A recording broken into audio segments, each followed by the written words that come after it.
2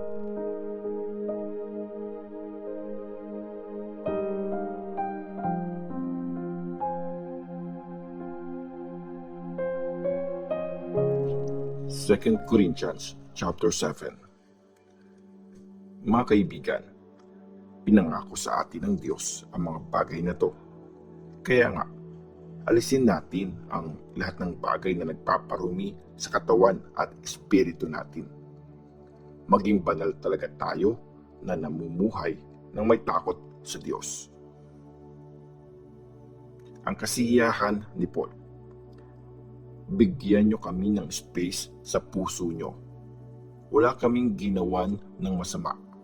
Hindi kami naging masamang impluwensya at hindi kami nag-take advantage sa kahit sino. Hindi ko sinasabi to para i-judge kayo. Kasi sinabi ko na sa inyo dati na mahal namin kayo. At magkasama tayo, mamatay man tayo o mabuhay.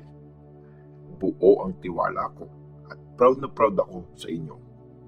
Sobrang na-encourage ako kahit may mga problema kami. Masaya pa rin ako. Kahit nung pagdating namin sa Macedonia, wala kaming pahinga. Napapaligiran kami ng problema. May mga nang aaway sa amin. Puno pa ng takot ang puso namin. Pero ang Diyos na nagpapalakas ng loob ng mga nanghihina, siya ang nagpasaya sa amin nung dumating si Titus. Hindi lang yung pagdating ni Titus ang nagpasaya sa amin, pati yung report niya kung paano niyo pinalakas ang loob niya. Kinuwento niya sa amin na gusto niyo ako makakita. Sinabi din niya kung gaano kayo kasorry sa nangyari at ready kayong ipagtanggol ako. Kaya ngayon, sobrang natutuwa ako. Kahit na nalungkot kayo dahil sa sulat ko na yon, hindi ako nagsisisi. Well, nalungkot din ako nung nalaman kong nasaktan kayo kahit sandali lang.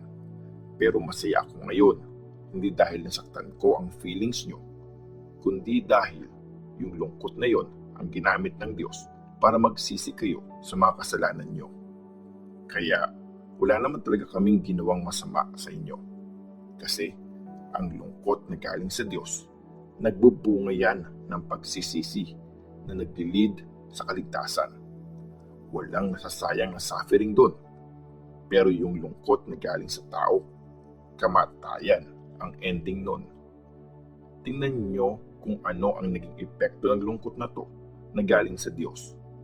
Sinikap nyong mabuti na i-prove na wala kayong kasalanan. Nagalit kayo sa mali. Nagkaroon kayo ng takot sa Diyos. Naging excited kayong makita ako uli at gustong-gusto nyong managot ay nagkasala. Pinatunayan nyo na talagang inosente kayo sa isyung ito. Kaya kahit na sinulat ko yung letter na yon, hindi yun dahil sa taong gumawa ng mali o kaya naman doon sa ginawa ng mali.